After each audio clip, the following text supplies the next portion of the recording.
अब मुख्य नाम में अब वो प्रधानमंत्री नहीं प्रचार मंत्री के नाम से जाना जाता है, कहीं किसी से छुपा हुआ नहीं। जिस भी क्षेत्र में जो भी भारत के जहाँ भी जो भी राज्य है उसमें अगर चुनाव होता है तो उसमें 10 बेर 20 बेर 25 बेर 30 बेर मौका मिलता है, तो वो लगातार 2 दिन 4 दिन हफ्ता में 1-2 दिन सभा करते रहते हैं। प्रधानमंत्री का भी एक गरिमा होता है, पद का गरिमा होता है, जो माननीय प्रधानमंत्री जब से नरेंद्र मोदी जी आए हैं उस गरिमा को गिराने का काम किए।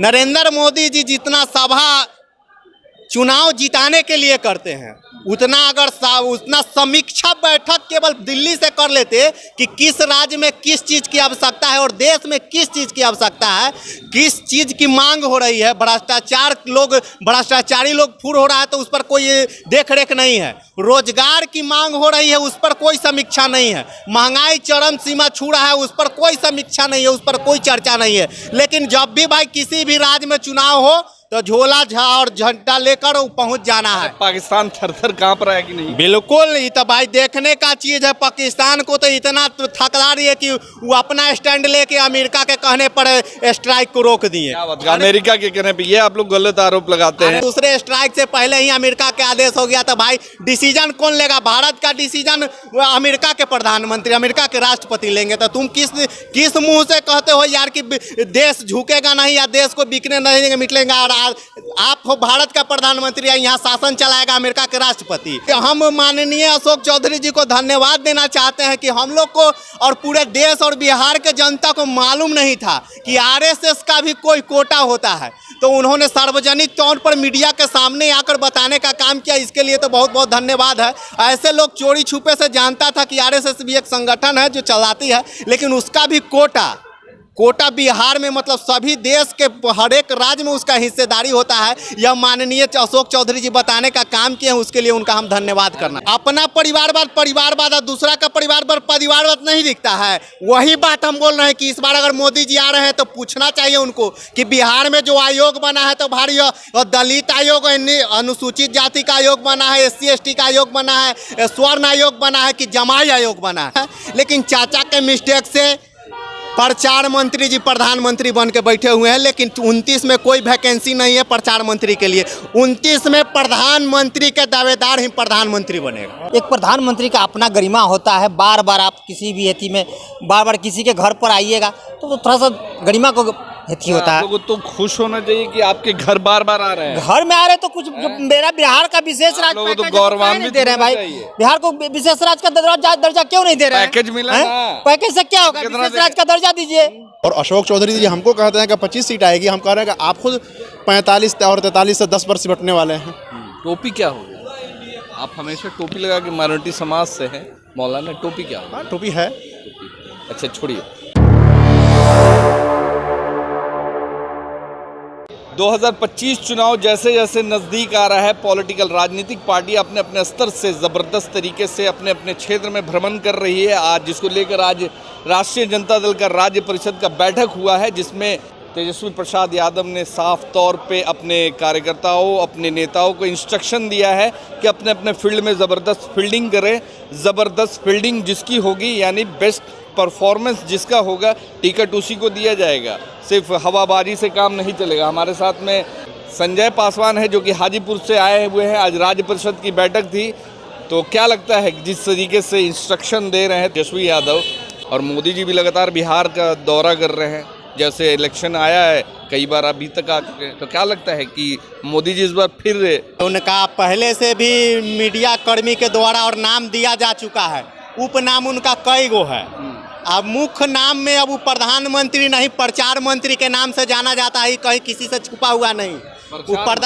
जी बिल्कुल, प्रधानमंत्री नहीं। भारत के इतिहास में पहला एक प्रधानमंत्री नाम हुआ जिसका लोग आम जनता लोग आम गरीब गुरबा सोशल मीडिया के साथी लोग भी उनको प्रचार मंत्री के नाम से जाने जाते हैं।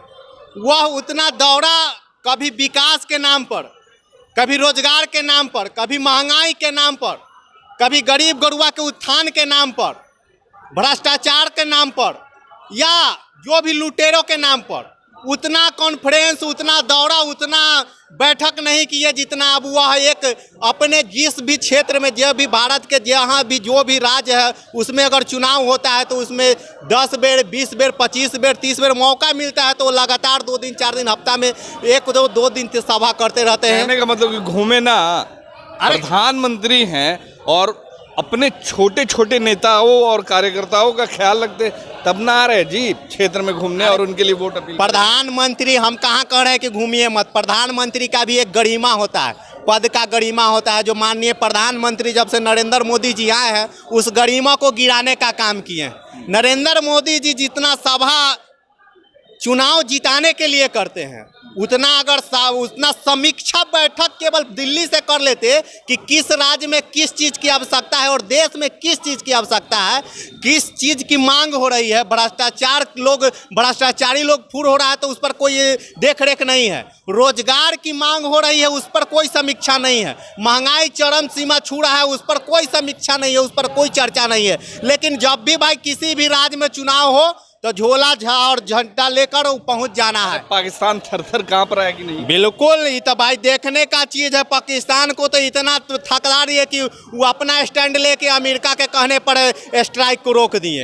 अमेरिका के कहने पे ये आप लोग गलत आरोप लगाते हैं भाई। अब लगातार मीडिया में चल रहा है कि कोई अमेरिका का रोल नहीं। इसमें तो समीक्षा बैठक में हुआ कि दूसरे स्ट्राइक से पहले ही अमेरिका के आदेश हो गया, तो भाई डिसीजन कौन लेगा? भारत का डिसीजन अमेरिका के प्रधानमंत्री, अमेरिका के राष्ट्रपति लेंगे। तो तुम किस मुंह से कहते हो यार कि देश झुकेगा नहीं या देश को बिकने नहीं देंगे, मिटलेंगे? और आप हो भारत का प्रधानमंत्री, यहाँ शासन चलाएगा अमेरिका के राष्ट्रपति, और आप विश्व में भारत का डंका पीटने की बात कर रहे हैं। तो शर्म से डूब के मर जाना चाहिए। जो आप अपने देश में, आपका अपना देश है और आपका शासन कोई और चला रहा है। जैसे अभी बिहार में एगो भाजपा के जदयू के नेता बोले हैं कि RSS का भी कोटा होता है, और उसी तरीका से हम लोग को भी अशोक चौधरी RSS कोटे से उनका दामाद गलत बोल दिया आप लोग पढ़ के पीछे।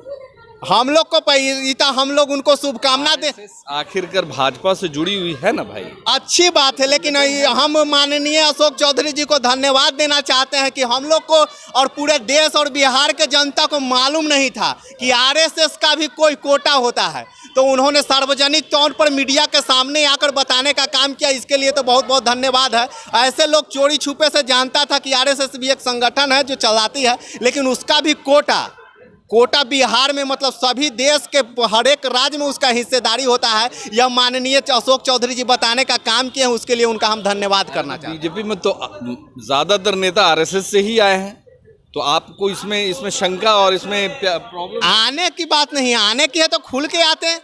अब उनको जब दामाद आयोग और जमाई आयोग बनाना ही था तो जब उन पे मिर्ची क्यों लगा? जब तेजस्वी माननीय हमारे नेता तेजस्वी प्रसाद यादव बोले कि एक जमाई आयोग, नेशनल जमाई आयोग ही खोल दिया जाए, तो वो बोले कि नहीं इसमें, और माननीय नीतीश कुमार जी बराबर परिवारवाद पर सफाई देते हैं और भारत के प्रधानमंत्री नरेंद्र मोदी जी भी बराबर परिवारवाद पर हमला बोलते हैं। तो इस बार बिहार में आ रहे हैं 20 तारीख को सिवान में, इस बार वो जमाई आयोग पर क्या बोल रहे हैं? बिहार में नेशनल आयोग पर, नेशनल जमाई आयोग पर बोलते हैं कि नहीं, परिवारवाद पर बोलते हैं कि नहीं? और माननीय मुख्यमंत्री भी हमरा लगता है सभा में होंगे, तो वो क्या बोलते हैं जमाई आयोग और परिवारवाद पर किस तरीके से? बेचारे 2-4 ठो अगर रिश्तेदार को अगर बना दे तो आप लोग को इतना दिक्कत क्या है? राजद के ऊपर भी तो आरोप लगता है कि परिवारवाद की पार्टी है। राजद पे देखिए, राजद ही मात्र एक बिहार और देश के नक्शा में एक पार्टी है जिस पर कभी भी आरोप नहीं लगा परिवारवाद को। राजद एकमात्र पार्टी है